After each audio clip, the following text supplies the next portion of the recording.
আরও একবার আমাদের চ্যানেলে আপনাদেরকে সুস্বাগতম। আমরা প্রতিবারের মতো এবারও চেষ্টা করে আপনাদের জন্য একটি নতুন ভিডিও নিয়ে চলে এসেছি।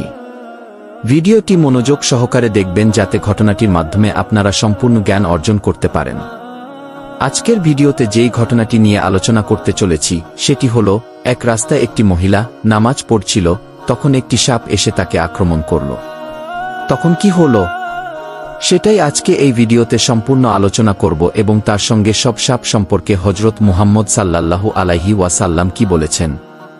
সাপ মারা কি জায়েজ এ বিষয়ে আলোচনা করব এবং যে মহিলাটিকে সাপ দিয়ে নামাজে বাধা দেয়া হলো, আল্লাহ তাড়াতাড়ি কি অলৌকিক ঘটনা করলেন এই ভিডিওতে আলোচনা করব। এবং আপনাদের কাছে একটি ছোট্ট অনুরোধ করছি, সম্পূর্ণ ভিডিওটি দেখবেন এবং ভিডিওটি ভালো লাগলে লাইক করবেন এবং সাবস্ক্রাইব করবেন। আমাদের চ্যানেলটির জন্য দোয়া করবেন যাতে এভাবেই নিত্য নতুন ঘটনার ভিডিও আপনাদেরকে উপহার দিতে পারি। এখনো পর্যন্ত যতদূর জানা গিয়েছে, আমাদের পৃথিবীতে প্রায় সাপের সর্বমোট 15টি পরিবার, 456টি গণ এবং 2069টিরও বেশি প্রজাতি রয়েছে। এমন কিছু সাপ আছে যেগুলো আকাশে উড়ে পাখি শিকার করে থাকে। আফ্রিকায় প্রতি বছর প্রায় 1 মিলিয়ন সাপের কামড় ঘটে, যার ফলে 5 লক্ষ পর্যন্ত বিষক্রিয়ায় প্রায় 25,000 জন মারা যায় এবং আরও 25,000 স্থায়ী অক্ষমতা হয়। পৃথিবীতে এমন একটি বিষাক্ত সাপ রয়েছে যার নাম হচ্ছে ব্ল্যাক মাম্বা। এই সাপ সবচেয়ে বেশি আফ্রিকায় দেখা যায়।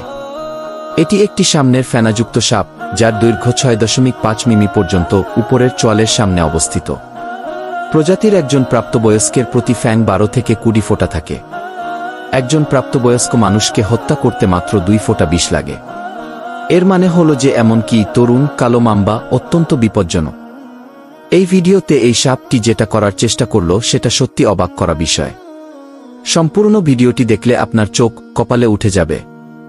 এবং হযরত মুহাম্মদ সাল্লাল্লাহু আলাইহি ওয়াসাল্লাম বললেন, তোমরা যখন সাপ দেখবে তখন তাদেরকে হত্যা করবে, কারণ অধিকাংশ সাপ শয়তানের রূপ নিয়ে চলাফেরা করে। আপনারা অনেকেই দেখেছেন, কেউ যদি স্বপ্নে সাপ দেখেন তাহলে হয়তো আপনার কোনো বিপদ আসবে, হয়তো আপনার শত্রু হতে পারে।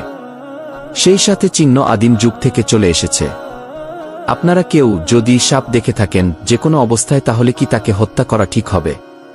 নির্দিষ্ট কোনো কারণ ব্যতীত তাদের কেন হত্যা করা যাবে না?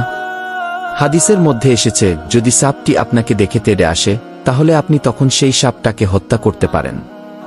কোনো সাপ যদি ঘরের মধ্যে ঢুকে আসে তাহলে তার সামনে 3টি আওয়াজ করুন অথবা 3টা শব্দ করুন জোরে জোরে। সে যদি সেই শব্দ শুনে তেড়ে আসে, মনে করবেন সেটি হচ্ছে শয়তান। সে সাপ নয়, সেটি হচ্ছে শয়তান। কারণ বৈজ্ঞানিকভাবে সাপের কোনো কান নেই, তারা শুনতে পায় না।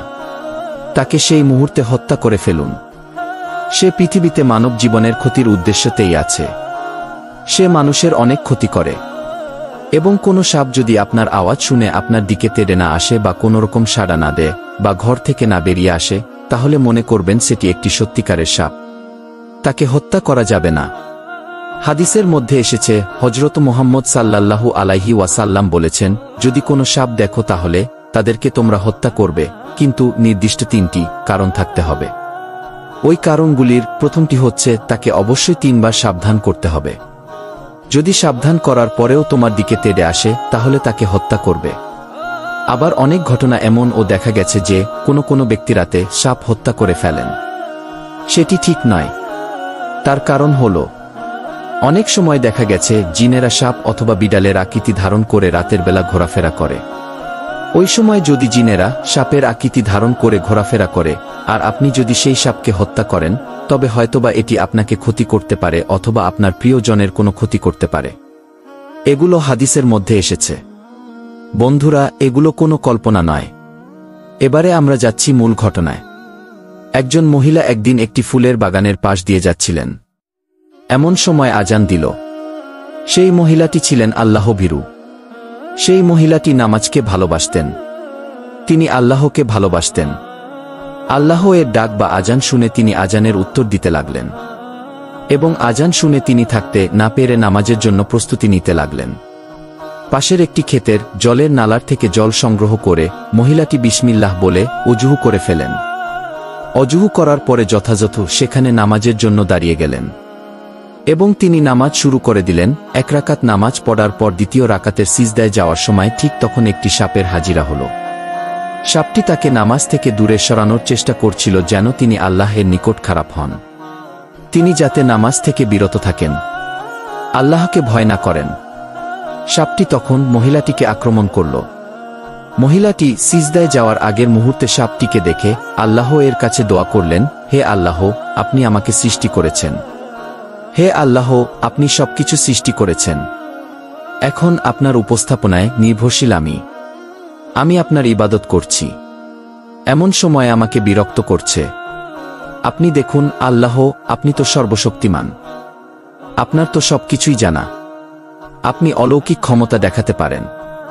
তখন আল্লাহ তাআলা সেই ব্যক্তিকে দ্বিতীয় সেজদা করার জন্য আদেশ দিলেন এবং অলৌকিকভাবে সাপটি হাওয়ার মধ্যে ভেসে আটকে গেল।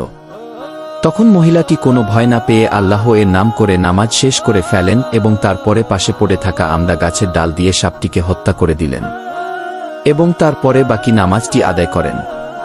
তাহলে বোঝা যাচ্ছে ইবাদত সবচেয়ে বড়, ইবাদতের চাইতে বড় কিছু নেই।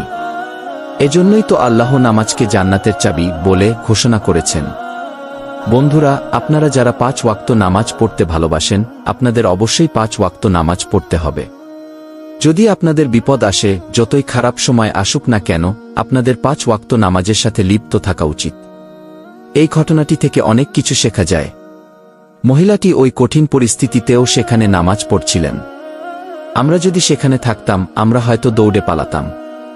আমাদের ঈমান এতই দুর্বল, আমাদের ঈমান এতই খারাপ যে আমরা আসলে সেখান থেকে দৌড়ে চলে যেতাম। তাহলে মহিলাটির ঈমান কত মজবুত ছিল, মহিলাটি কত আল্লাহওয়ালা ছিলেন, মহিলাটি আল্লাহকে কত পছন্দ করতেন, মহিলাটি নামাজকে কত ভালোবাসতেন। এই ঘটনা থেকে তোমরা জ্ঞান অর্জন করো, এই ঘটনা থেকে শিক্ষা গ্রহণ করো। দেখো, আমরা তো খুব ব্যস্ততার মধ্যে নামাজটাকেই ভুলে যাই, কিন্তু সেই কঠিন পরিস্থিতির মধ্যেও তিনি তার নামাজ সম্পূর্ণ করেছিলেন। তিনি এত কঠিন অবস্থায় ছিলেন, সেখানে একটি সাপ ছিল। মহিলাটি যদি সাপের কামড়ে মৃত্যুবরণ করতেন, হয়তোবা বাসা পর্যন্ত পৌঁছাতে পারতেন না। কিন্তু মহিলাটি এতটাই ঈমানে ভরা ছিল যে তিনি সেসব চিন্তা না করে নামাজ আদায়টাই ঠিক বলে মনে করলেন। কিন্তু আমরা কোনো সামান্য একটু ব্যস্ততার মধ্যে নামাজ পড়ার কথা ভুলে যাই। হে বন্ধুরা, তোমরা ভিডিও থেকে জ্ঞান অর্জন করো এবং চেষ্টা করো সঠিক সময়ে সঠিকভাবে নামাজ আদায় করতে। ধন্যবাদ। আসসালামু আলাইকুম। আল্লাহ হাফেজ। পরের ভিডিওতে আবার দেখা হবে ইনশাআল্লাহ।